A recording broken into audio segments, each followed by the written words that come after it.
We'll move to item 9, one of the good news stories as we always have on this committee. So I'm just... Do you know who that is?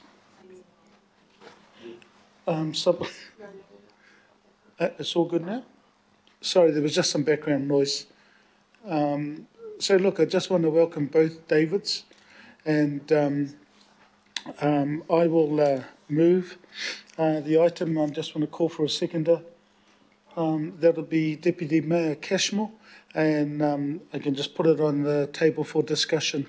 So to both you, David, I'll let one of the Davids to open up the agenda. Kia ora, David Burke. Kia ora. Kia ora, councillors, and to the chair, Councillor Alf Filipaina. I'll just give a brief introduction to the regional events grant this round. The context is that we've had 2 years of COVID, and quite frankly, it's ravaged the event sector. In terms of gatherings and social distancing, it's just really meant that we haven't really functioned as an event sector much over the last 2 years. And we spent more time shutting down events than actually trying to make things happen. But that's life, we've got on over it. So we're really in what I'd say is a rebuilding phase now within the sector, and it is going to take time. That's been reflected this year in that the applications in this round are down, if you look back historically, as to what we've had in previous years. It's not just the loss of some events and some of the infrastructure that supports events, but the timing has been thrown. Quite a few events adapted. They either moved to a different time of the year or they moved to online events, and a good example of that was Polyfest. So it's going to take time to get this rebuilding underway. We are in discussions with the event sector, and we're doing our best to try to bring back the vitality of events and festivals to our city.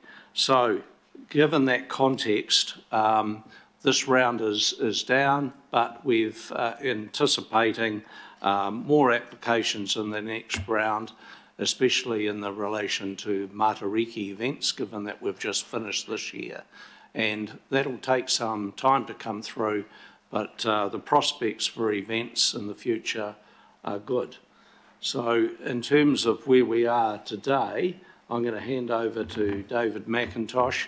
David is our Senior Events Advisor, and David has coordinated the analysis and response to this year's round, and I'll hand over to David to present.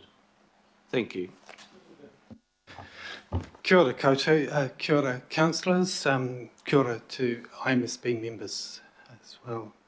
I'll sort of just touch on sort of a couple of things in the report.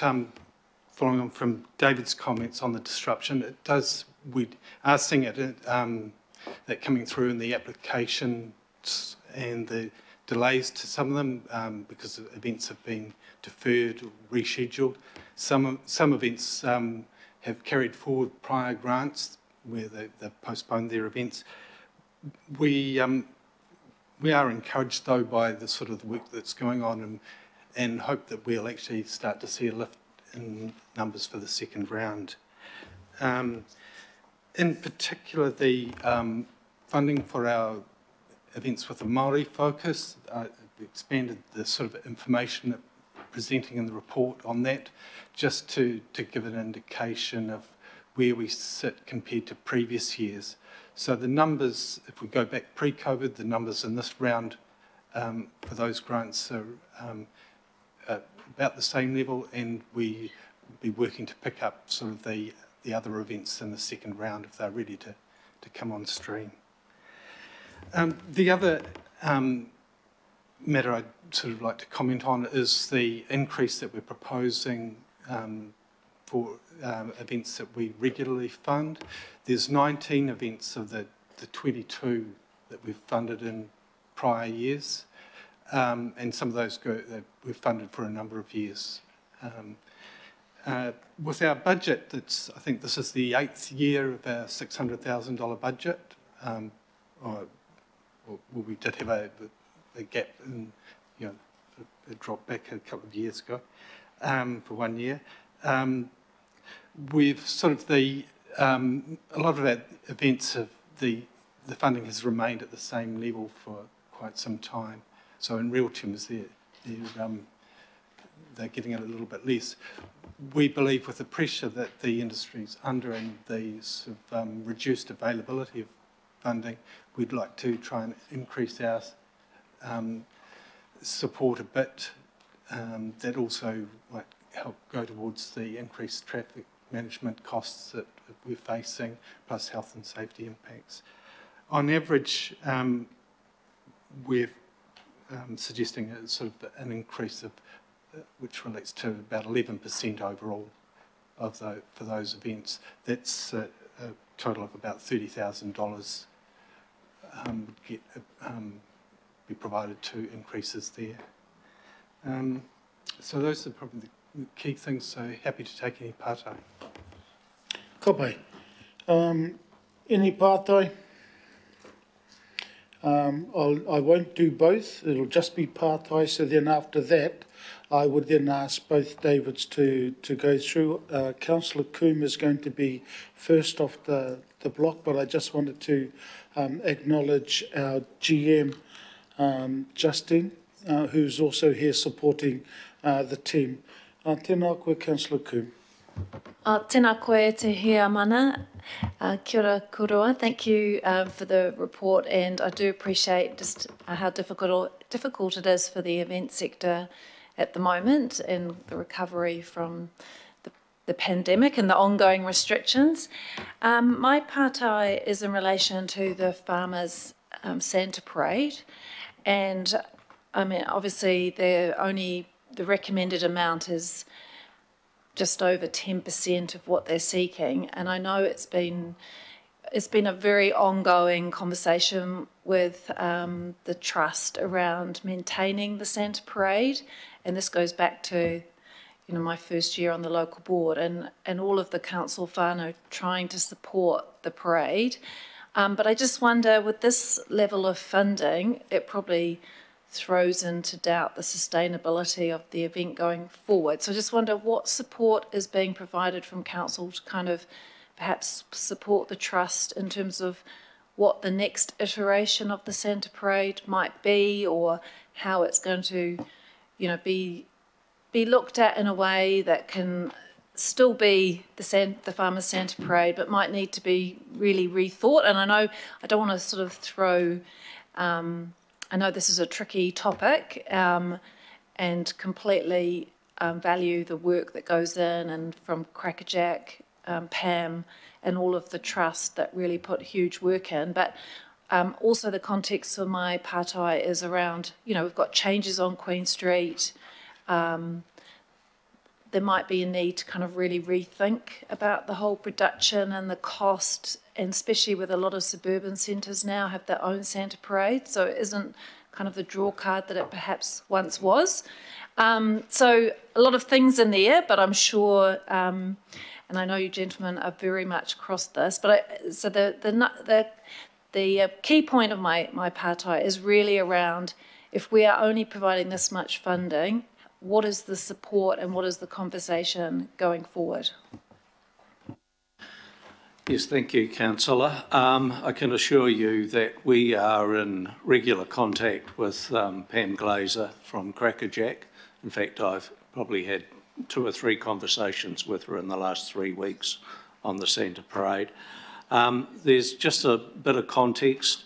The Santa Parade used to be funded through ATEED, now Auckland Unlimited, and then that money, budget, was transferred over to the core council. So there is a set amount that is in the long-term plan, $47,500 is their core funding grant.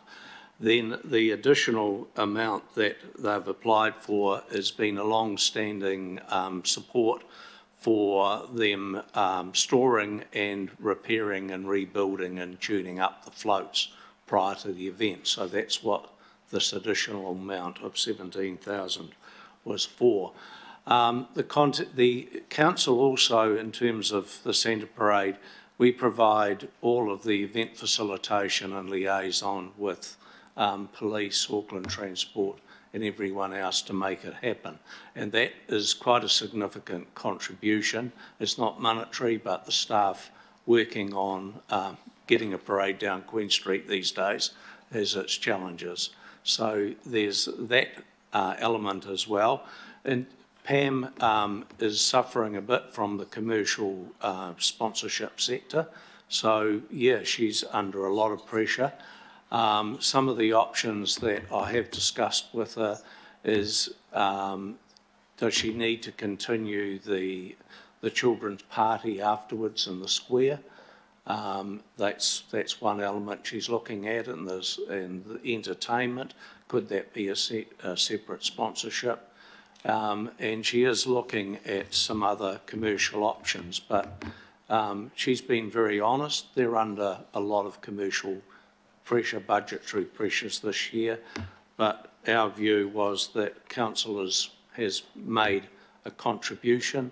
It's quite significant. We're a long-standing funder, and that was where we left it in terms of our view as staff. And if councillors have a different view, that can be entertained through this process.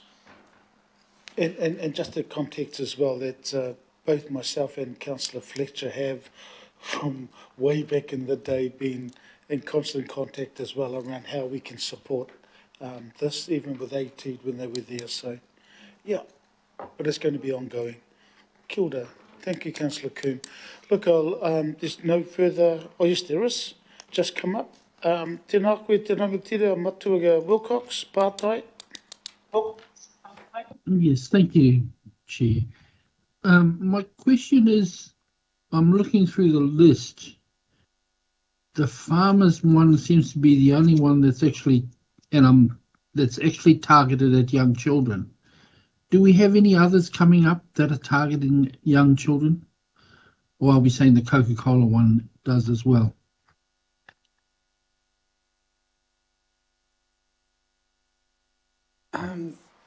Yeah, those are probably the two key ones that have got that focus on the younger children. There are, it's sort of, I guess, the slightly older age group ones that we probably get more events focusing on.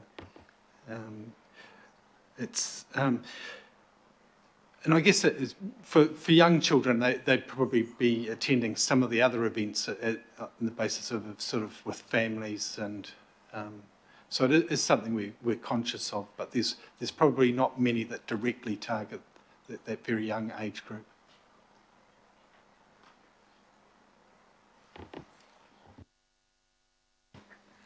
Supplemental to that, Chair. Kapai.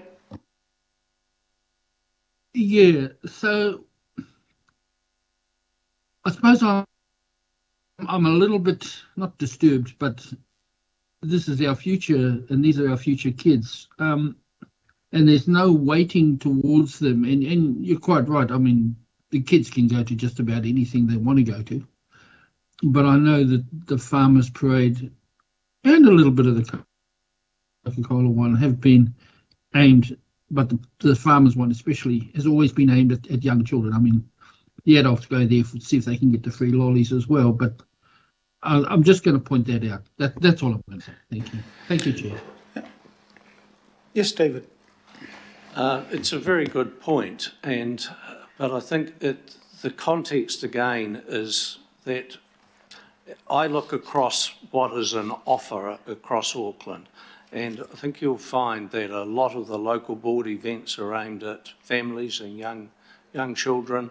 I know we have a focus in some of the events we deliver at a regional level, music and movies and parks. That's they're very clearly focused on families and young people. especially when you put on a movie like Captain Underpants 2. You know it's not going for an adult audience. So, yeah, I mean, I'm not being flippant, but it's there's all of that context. The Heritage Festival that's coming up, clear focus on, we hold that in the school holidays in September, October, so that young people and school-aged children can attend. So, yeah, within the context, I think in the regional events grants, you are correct. There is a limited number that are events that are focused on young people, but I think in the broader context, the young children are not forgotten. But I do take your point, and it is something we can discuss with private sector event organisers and try to encourage more to come through aimed at kids. Good point. Thanks, Glenn. Ka pai. Ka pai matu, Glenn. Ka pai. Okay. So look, it's all our pathway finished, so if I get both of you to leave the desks, if there's any whakaro, only because then it's not aimed at both of you. It's a committee discussion. So if there's any whakaro, please let me know.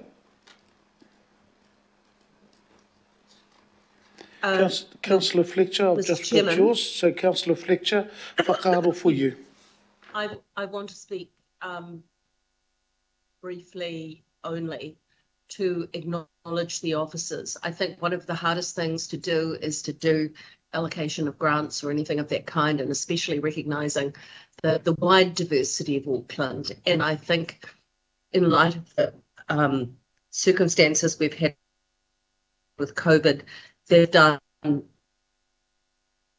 a really good. So it's just to say thank you to the officers. Kia ora, thank you, Councillor Fletcher. There's no further, so it's been moved in. Councillor Hills. Can we just let me know early, sorry, Chair, please? that was my fault. Kia ora.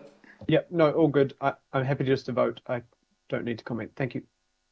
Ka pai. There's no further, then I'll put the recommendation that's been moved and seconded. All those in favour? Aye. Aye. Against? Carried. Kia ora. Item 10. This is ngā hapuri momoho, thriving communities.